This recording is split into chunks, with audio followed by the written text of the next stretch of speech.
Hello mga karosas, dito ulit tayo ngayon sa kusina. Magluto tayo ng hapunan. Luto tayo ng karning baka with oyster sauce, tapos french fries. Ayan, pinainit na natin ang mantika.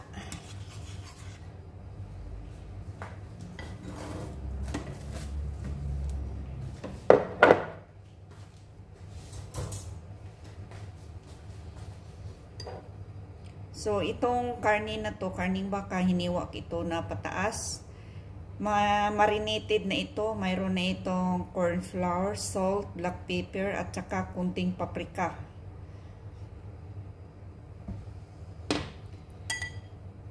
Galing na ito sa refrigerator. Bali marami ito. Niluto ko na kahapon yung kalahati dito. So, yung kalahati ngayon, lulutuin natin.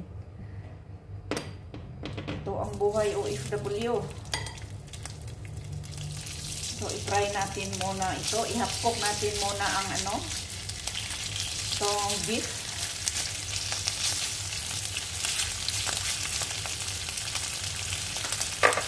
Kamayin na lang natin. Malinis itong kamay ko mga karusas. Naghugas ako kahapon. Ay, kahapon kanina.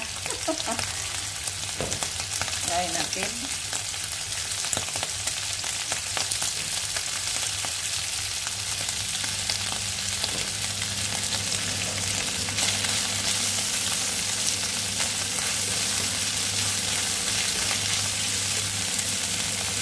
Talsik-talsik yung mantika. Ang sakit ng mga kamay ko.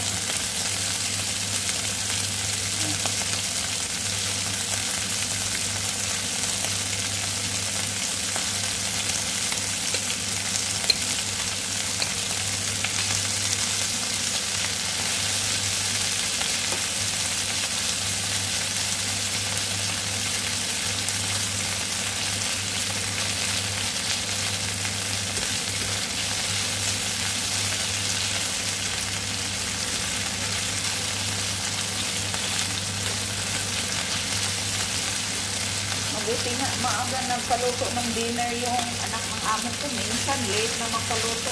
Ngayon, parang maaga yata nagutom.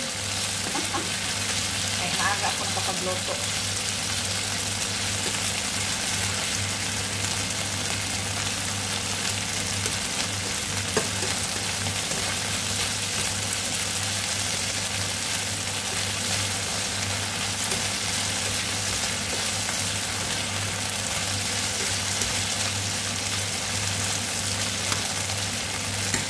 Yan sa tingin.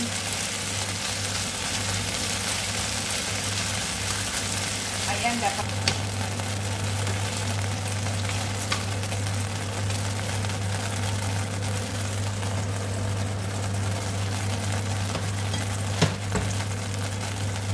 Magdagdag lang tayo ng kunting mantika.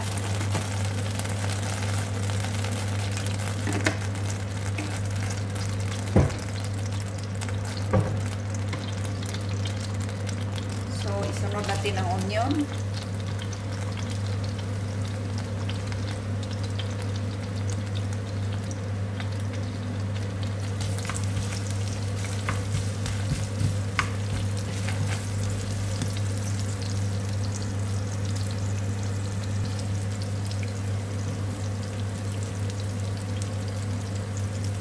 Lagay na rin natin ang kunting garlic.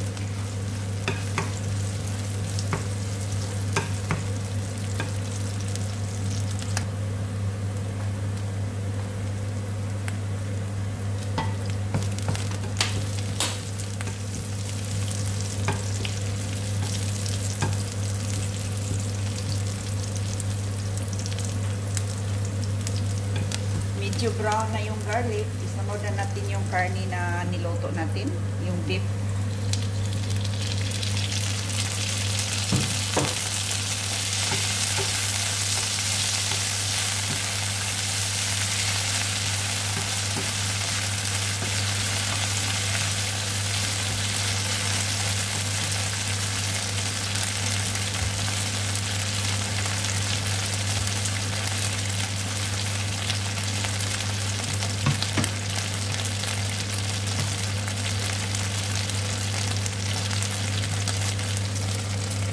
So, mayroon ako ditong bell pepper, red and green. Dapat isabay ito pag gisa sa karne. Eh, kaso lang, gusto nila medyo malambot yung karne.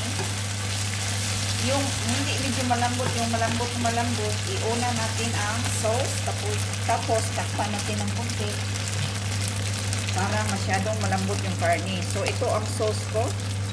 Konting oyster sauce, soya sauce, green black pepper, garlic. Ayan.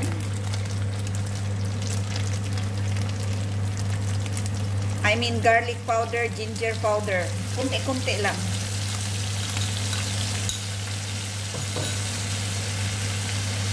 Tapos pahinaan lang natin ito ng apoy hanggang maglambot siya. Saka natin ilagay ang bell pepper. Takpan natin, balikan ito natin mamaya. May preskong patatas tayo. Hiniwa ko siya pataas. Nilagyan ko siya ng all-purpose flour para daw pag prito ko, hindi siya masyadong malambot kasi presko kasi ito hindi ito frozen para mag-crispy konti. So, mamaya ipakita ko sa inyo mga karosas. Ayan, nagpainit na tayo ng mantika para sa patatas natin. Kailangan maraming mantika at saka mainit na mainit. Yan ang karni natin, yung karning baka. Palambutin lang natin.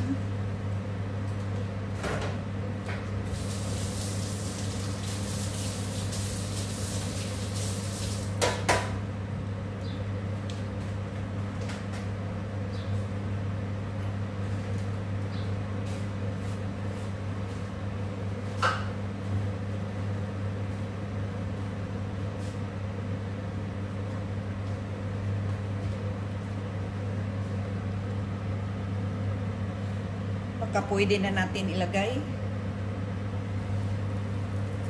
Ayan, pwede na mga karosas. So, isa-isa lang paglagay natin para hindi magdikit-dikit. Kasi lagi akong nagluto ng ganito. Minsan, mag-crispy siya kahit walang harina. Eh, depende sa klase ng patatas kasi. Ayaw kasi ni anak ng amo ko bibili ng yung frozen. Kasi mas masarap daw yung fresco. Ito ang buhay OFW. Nakatulog nga ako sandali mga karosas. Pagtapos natapos ako dito sa kusina alas 4 3:30. Kasi nilinis ko pa yung mga filter sa oven. I mean yung sa fan.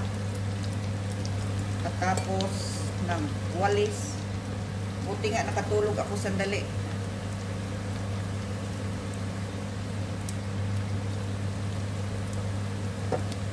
Tapos ito, nagluto ng hapunan. 5:30 na dito. Yung 5:30 dito maliwanag pa. Parang nag-iba yung nag-iba yung iba dito pag winter. Yung 5 o'clock niya, madilim na. Pag summer,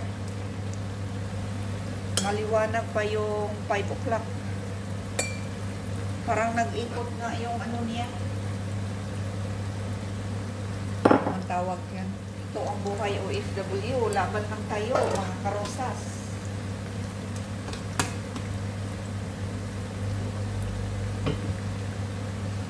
Pahinga kasi ako kasi ng resistensya, nagpundo kasi next week maraming bisita kaya nag-vitamins na nga ako. Parang kaya kong trabaho kasi nag-isa na lang ako.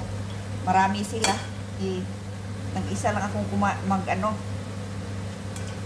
magkamas. Palambutin muna natin.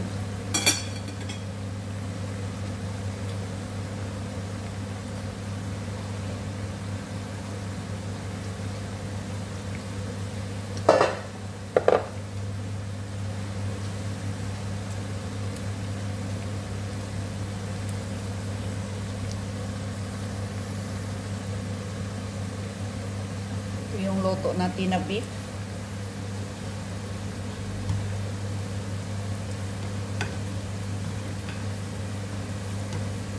Maya kunti ilagay na natin ang bell pepper. Ito, pahinaan natin ng apoy. Hindi masyadong malakas kasi luto. Sunog ang sa ibabaw. Yung sa gitna niya sa patatas is malambot hilaw. Check na natin ang patatas natin. Ayan. Oh, totoo nga. Totoo nga. Sabi nila, malutong daw. Oh, parang malutong. Ay, hindi parang malutong. Malutong talaga. Kasi may patatas. I mean, kasi may malutong talaga. Kasi may malutong talaga ito. Kasi may, anong tawag ba dyan? Harina. Lagi nang kalimutan ko anong dapat kong sabihin. Kasi ang daming iniisip na problema sa Pilipinas. Ay, naku, buhay OFW. Laban lang tayo. Hirap. Kahit minsan masakit ang ulo mo, trabaho, wala tayong magawa. Yan ang buhay OFW. Pero mabait lang ang ano lang, swerte ko lang dito kasi mabait yung mga amo ko.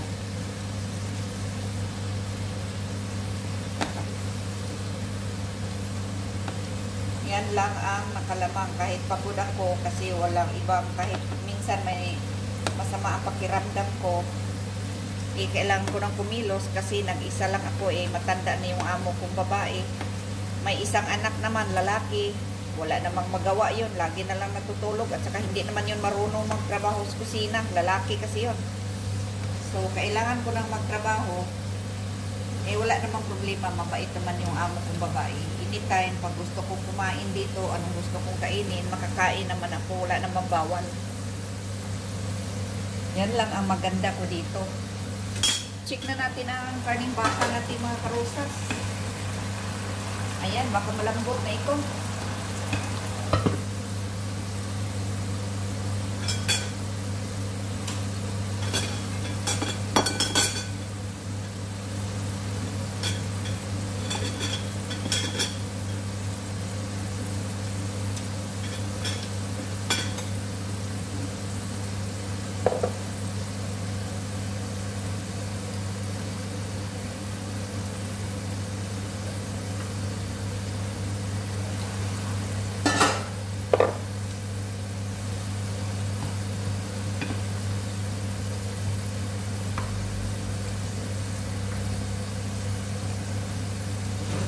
Pwede na natin ilagay ang bell pepper. Ayan. Palambutin lang natin. Masarap ito mga karosas. Hindi na kailangan dagdagan ng asin kasi dahil may marami siyang soya sauce o oyster sauce. So, no need salt na. So, i-check natin yung luto natin. Patatas.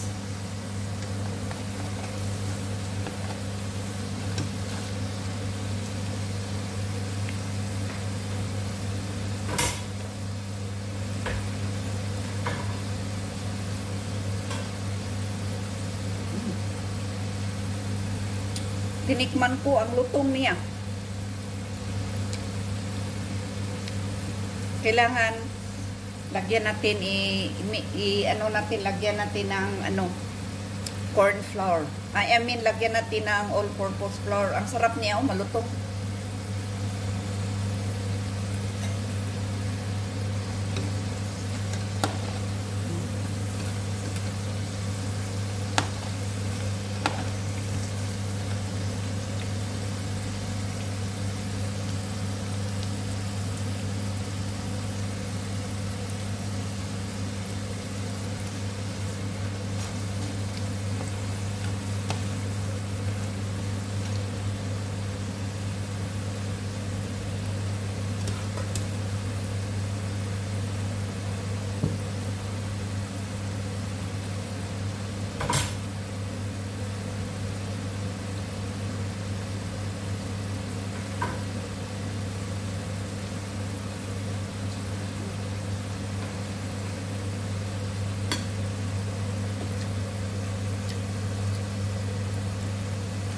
Ito na mga karusas, good news na. Malambot na yung beef.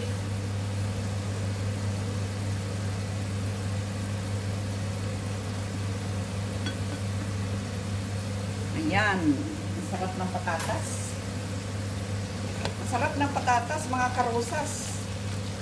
Kayo mga kapwa po OFW, pag magluto kayo ng presko, kailangan lagyan niyo ng harina. Yung harina niyang all-purpose flour. Ang sarap.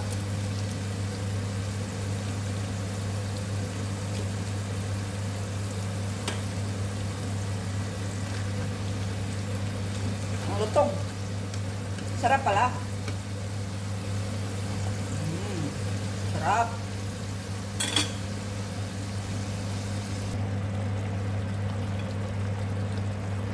Ayan, luto na mga karosas. Ang sarap.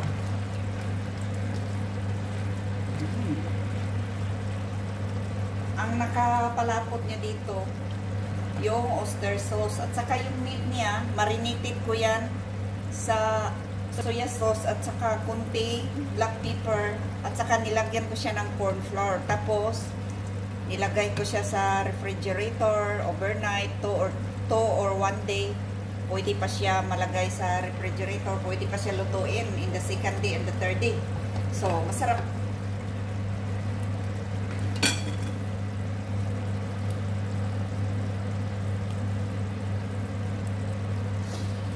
Kayo, mga kapwa ko OFW, anong dinner nyo? Anong dinner sa mga amo mo? Amo nyo? Kailangan sarapan natin para may hadiah tayo ngayong Eid. Sarapan pagluto. Yan, ang sarap. Talaga namang masarap ito kasi beef ito at saka may bell pepper. Ang bell pepper kasi mas lalong nagpasarap sa luto natin. Diba, mga karosas?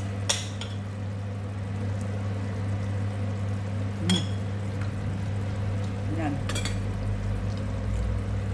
Hanggang dito na lang tayo kasi mag-serve na ako. Para maaga makadot-dot, magmadali.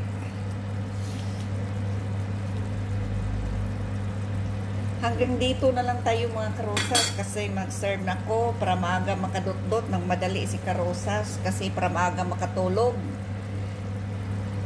Thank you so much for watching. Please don't forget to subscribe, like, share, and comment. And tap the bell para updated kayo sa sunod ng mga videos. Bye-bye everyone. Ingat kayo lahat and God bless.